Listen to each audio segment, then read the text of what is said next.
Shalom saudaraku dalam Tuhan. Saudara, saya hanya berpikir bahwa mualaf di video berikut, ketika dulunya dia seorang Kristen, dia tidak mengerti tentang kasih Yesus, dan kasih Yesus itu tidak teraplikasikan dalam hidupnya, sehingga setelah dia mualaf, ya, dia malah mengatakan hal yang tidak tepat terhadap Tuhan Yesus Kristus.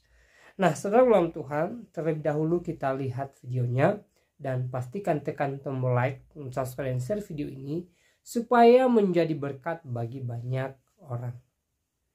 Yesus adalah Alpha Midi dan Omega 3. Alfamart coy.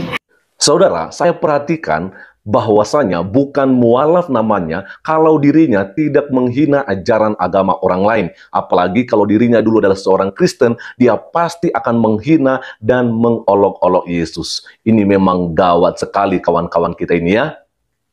Yesus adalah Alpha Midi dan Omega 3. Alfamart coy. Shalom, assalamualaikum, Om Swastiastu, Namo Buddhaya, salam kebajikan, dan salam Indonesia cerdas. Nah, Bapak Ibu, saudara-saudari semua, di video saya kali ini saya akan membagikan kepada kita semua sebuah video di mana ada seorang mualaf yang menghina Yesus Kristus. Dia mengatakan Yesus adalah Alpha Midi dan Omega 3. Wow, ini memang sangat keterlaluan teman-teman. Kita banyak melihat bahwa akhir-akhir ini banyak mereka-mereka yang mualaf dan sukanya mereka itu adalah menghina ajaran agama sebelumnya. Tidak lagi berlama-lama, mari kita langsung saksikan saja lewat video berikut ini. Yesus adalah Alpha Midi dan Omega 3. Alfamart coy. Enggak ya, Alpha dan Omega-nya, yang awal dan terkemudian. Yesus sudah ada sebelum segala sesuatunya ada. Baca di Kejadian 1 ayat 26. Manusia tidak akan bisa bertemu dengan Tuhan kalau Tuhan tidak jadi manusia, gitu ya, kata si BKKB. Assalamualaikum, sehat-sehat kita semua ya teman-temanku. Aku harus kubahas ini karena dulu pun aku dengan percaya dirinya menyatakan ini. Benarkah Kejadian 1 ayat 26 ini berisikan bahwa Yesus sudah ada sebelum segala sesuatunya ada? Tidak benar. Jauh panggang dari api, jauh kali pun. Gak masak panggang itu, tapi dimakan juga ya kan. Ini tentang penciptaan. Kejadian 1 itu lembar pertama dari Bible. Ini anak-anak sekolah minggu aja pasti udah tahu ini ya kan. Pada mulanya Allah menciptakan langit dan bumi. Bumi belum berbentuk dan kosong. Gelap gulita meliputi samudera raya dan roh Allah melayang-layang di atas permukaan air, gitu ya kan. Ayat selanjutnya menciptakan cakrawala lah. Yang ayat 26 ini menciptakan manusia. Tuhannya ya kan. Apa katanya? Baiklah kita menciptakan manusia serupa dan segambar dengan kita. Ya kan, manusia itu berarti ciptaan ya kan. Di mana kata Yesusnya di situ? Gak ada, sampai keluar pun biji mata kita mencari kata Yesus di perjanjian lama itu. Kejadian kan perjanjian lama ya. Gak akan dapat. Tapi kenapa dengan percaya dirinya teman-teman kita suka mengasih dalil-dalil seperti ini yang tidak tertulis sama sekali, jauh kali ya kan? Karena memang udah diajari dari kecil, dari sekolah minggu, jadi doktrin. Nah, ini pengalaman aku dulu dari mulai sekolah minggu ya, usia 4 tahun 5 tahun. Setiap tahun itu ada acara Natal kan. Beginilah kronologisnya. Bagaimana si baby boy yang mungil dan lucu itu, yang dulu dilampinin mamanya, lambat laun menjadi Tuhan akhirnya gitu kan.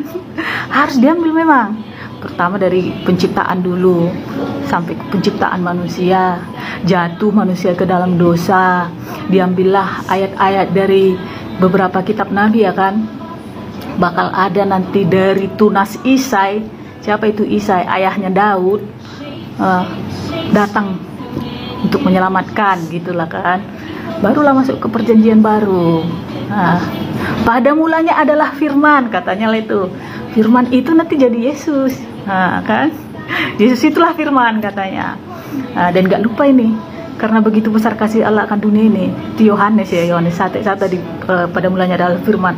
Masuk lagi ke Yohanes 3, diambillah dari lompat-lompat dari beberapa ayat untuk menyambung-nyambungkan gitu kan.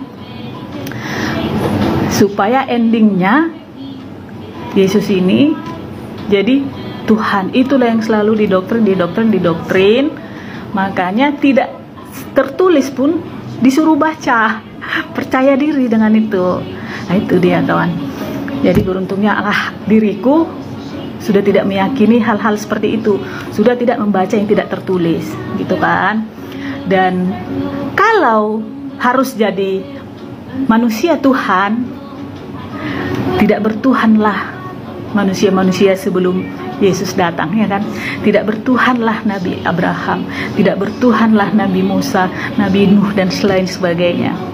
Masuk nggak sih? Masuk kan, weh? Oke lah, thank you. Iya, itu dia Bapak Ibu Saudara-saudara ya, bagaimana tadi kita boleh menyaksikan sebuah video di mana ada seorang yang bernama Danes Dasani, ya, beliau ini adalah seorang mualaf ya, dan ya apa yang dia lakukan adalah sebuah penghinaan ya, sebuah olok-olok terhadap Tuhan kita, yaitu Yesus Kristus. Ya, jelas sekali bahwa dari gaya bicaranya dia sengaja menghina Yesus, sehingga di bagian awal video dia mengatakan Yesus adalah Alfa Midi dan Omega 3. Walaupun ini adalah sebuah candaan, tapi bagi saya ini adalah merupakan sebuah tindakan yang keterlaluan. Dan ya seharusnya saudara kita siapa namanya nih ya, Danes Dasani ini tidak perlu melakukan hal ini kalau dia ini adalah seorang yang terpelajar atau sudah berpendidikan. Ya, tapi kita memang tidak heran ya Bapak Ibu Saudara-saudari ya, karena kita banyak melihat bahwa dari banyak saudara-saudara kita yang dulunya adalah seorang Kristen, ketika mereka akhirnya berpindah agama menjadi seorang Muslim atau mualaf, rata-rata mereka pekerjaannya adalah mengejek, mengolok-olok, dan menghina ajaran agama sebelumnya, ya kan? Cuman ya kita hanya menyayangkan saja ya, karena tentunya kita banyak melihat saudara-saudara kita yang Kristen, yang dimana ketika mereka melakukan atau diklaim, diduga melakukan penistaan agama, biasanya mereka dipenjarakan, bahkan prosesnya itu tidak terlalu lama ya kan, ketika dilaporkan langsung diusut, diproses, dan akhirnya masuk penjara ya kan. Tetapi kalau kita melihat dari saudara-saudara kita yang Muslim ini ya kan, yang notabene memang banyak dari mereka yang beragama Islam melakukan penghinaan terhadap agama Kristen atau agama minoritas, ya biasanya jarang diproses, atau mungkin kalau diproses itu pun nantinya tidak akan dipenjara, akhirnya hanya selesai di permintaan maaf atau permohonan maaf, lalu ada surat dibuat ya dan ditandatangani di atas meterai 10.000. Nah ini yang sangat kasihan teman-temannya. Bagi saya tidak lagi mau menjelaskan tentang apa yang dibacakan tadi ayat-ayat oleh saudari kita ini ya, karena saya pikir kalaupun kita mau menjelaskan sama orang seperti dia ini, maka saya pikir dia tidak akan mengerti ya kan, karena saya percaya bahwa kalau dia adalah seorang yang dulunya percaya Kristus dan mempelajari bagaimana iman kekristenan yang sebenarnya, saya percaya dan terlalu percaya dia nggak mungkin pindah agama ya kan, dia nggak mungkin pindah keyakinan dari yang dulunya percaya kepada Yesus ya lalu akhirnya dia tidak percaya lagi ya. Itu sebabnya saya tidak lagi menjelaskan soal itu. Yang saya percaya bahwa Yesus adalah Tuhan dan Juru Selamat. Sebenarnya kalau kita melihat dari ayat yang disebutkan oleh saudara kita Danes Dasani ini ya, di Yohanes pasal 1 itu, kalau dibaca dari ayat 1 sampai ayat seterusnya, di situ jelas dikatakan bahwa memang segala sesuatu ya diciptakan karena dia, oleh dia. Siapa itu dia? Ya Yesus. Nah, makanya pada kesempatan ini memang kalau kita menggunakan akal atau logika kita secara manusia, ya itu tidak sanggup, karena ya Tuhan yang adalah pencipta langit dan bumi, ya tentunya ya kita tidak sanggup yang memikirkan apa yang bisa dipikirkan. Artinya bahwa segala sesuatu yang dilakukan oleh Tuhan Allah itu adalah melampaui akal pikiran kita sebagai ciptaannya sendiri. Ya kan? Artinya bahwa apa yang tidak mungkin bisa kita pikirkan, maka itu memang Tuhan sanggup untuk melakukan hal itu, ya kan? Tapi bagi seorang Danes Dasani ini, ya dia lebih memilih bahwa ini nggak masuk akal katanya, ya, bukan nggak masuk akal, tapi melampaui akal. Nah, teman-teman, di sini saya akan mencoba membacakan beberapa komentar, tapi sebenarnya harapan kita, kalau boleh orang-orang yang seperti ini, ayo Pak Kapolri, ya kan, dan siapapun ya yang merasa pihak berwajib di Indonesia, yang ingin menegakkan keadilan di Indonesia, ayolah ya, orang-orang seperti ini nggak boleh dibiarkan, karena agama itu bukan permainan gitu loh ya. Jadi kita nggak boleh sembarangan untuk menista agama orang lain, lalu kita hanya minta maaf dan sebagainya. Tapi saya melihat pun bahwa orang ini kayaknya belum dilaporkan, teman-teman. Tadi baru aja saya buka TikTok, rupanya dia masih melakukan live streaming. Waduh, ini memang gawat sekali ya kalau dibiarkan orang-orang yang seperti ini. Nah, teman-teman, kita di sini melihat ada komentar dari Calcira ya. Pintarnya kau, kita pantau kau ya, sampai pakai baju oranye. Ya, memang harapan kita bahwa orang-orang yang seperti ini harus ditangkap dan dipenjara, teman-teman ya, nggak boleh dibiarin ya. Lalu ada dari Kaze Yuki Chan, tinggal tunggu dilaporkan aja kayak Ratu Entok. Ya, saya pikir ya ini memang harus dilaporkan ya, dan harus segera ditangkap dan dipenjarakan, nggak boleh dibiarkan. Kita masih ingat bagaimana saudara kita atau Ibu Meliana dulu, Meliana, yang dimana waktu itu dia meminta agar volume adzannya dikecilin. Nah, akhirnya juga dipenjara, walaupun sempat minta maaf, tapi ya tetap dipenjara 1,5 tahun ya, 18 bulan. Nah, ini jelas-jelas dikatakan ya saudara Alpha Midi dan Omega 3. Sebenarnya kita bukan membela Tuhan ya. Tuhan nggak perlu dibela, tapi kita ada di negara yang mempunyai aturan dan hukum yang berlaku ya. Jadi ya siapa yang melanggar hukuman, maksud saya siapa yang melanggar aturan, siapa yang melanggar undang-undang ya seharusnya diproses dan dipenjarakan. Ya, kita berharap seperti begitu, ada keadilan di Indonesia kita ini. Ada juga komentar dari Abang Girsang, walah rendah kali literasimu, pantas gampang kau lepaskan imanmu. Ya, betul sekali. Makanya jangan cuman batas sekolah minggu aja kau, tapi sampai dewasa perdalam ilmu agamamu. Betul. Ada dari Dewi Angelia Manurung, dosa yang tidak bisa diampuni ketika kau menjual agamamu. Semoga hidupmu baik-baik aja. Nggak malu kau. Memang kalau orang Batak gitu-gitunya ya. Lalu ada dari Miss Cuek ya, walah generasi Yudas lagi berkoar-koar tuh. Ya, pengkhianat ya, orang-orang yang menjual Yesus gitu loh. Ada komentar dari Edwin, sekedar saran Kak, jika kakak sudah mengimani kepercayaan kakak yang sekarang, lebih baik jika tidak membanding-bandingkan kepercayaan kakak yang sebelumnya. Terima kasih ya. Ada dari Tunggul Wulung, mualaf karena kawin akan kayak Muslim keturunan dewasa. Baca ayat 1, sudah raja jadi Allah Alkitab, ahli kitab. Nah, itu dia. Seharusnya kan kalau kita mau belajar itu ya belajar dan membaca kitab itu dari awal sampai terakhir gitu loh.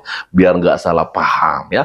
Yang paling terakhir dari Agita Naibaho, permisi Kak, agama tidak bisa dijelaskan secara akal. Betul sekali. Pikiran dan logika kita sendiri. Tetapi karena iman yang tumbuh di dalam hati kita masing-masing. Nah, ini yang betul teman-teman ya. Bahwa memang agama itu tidak bisa dijelaskan secara akal. Karena agama itu, atau iman itu maksud saya, iman terhadap Yesus Kristus terlebih khusus, itu melampaui segala akal.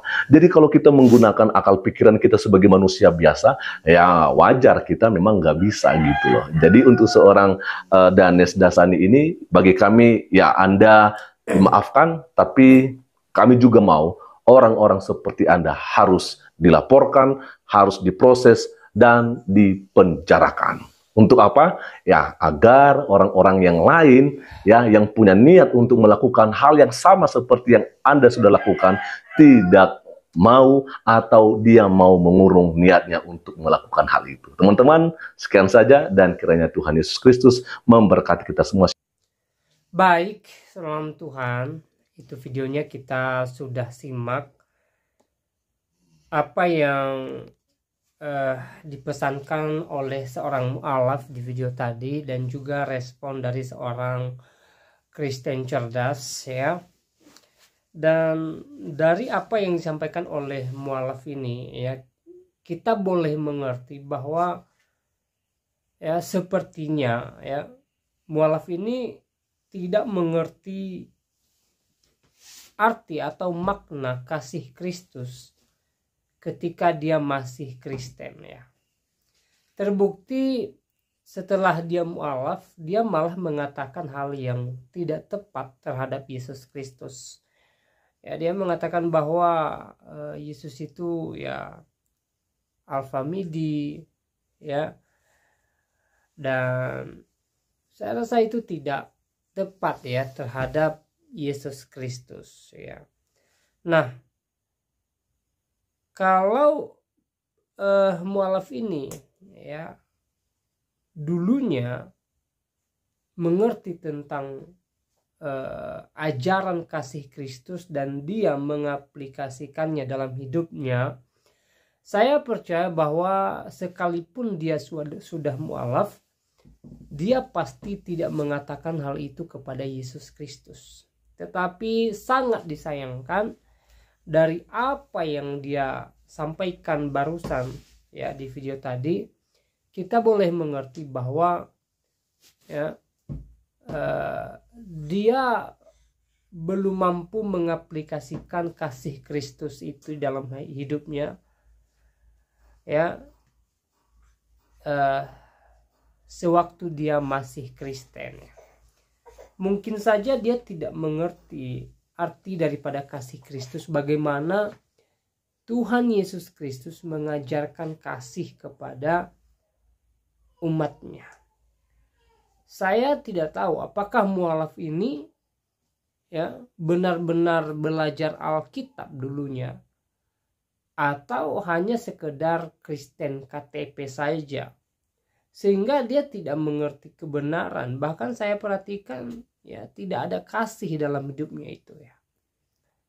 Bahkan dari apa yang dia sampaikan mengenai ayat Alkitab tadi ya, kita boleh mengerti bahwa dia ternyata tidak mengerti Alkitab ya. Dia mengutip Kejadian 1 ya, kitab Kejadian pasal 1 ayat 1 dan seterusnya tentang penciptaan. Lalu dia mengatakan bahwa di situ tidak ada nama Yesus gitu loh. Jadi menurutnya ya Yesus itu tidak terlibat di dalam penciptaan ya. Nah, inilah akibatnya kalau tidak mengerti Alkitab lalu membicarakan Alkitab ya. Jadi semua pada ngawur ya. Dia sebenarnya tidak boleh melihat hanya satu ayat atau dua ayat saja. Ya, kalau perlu dia harus melihat satu perikop, satu pasal ya, atau pasal berikutnya.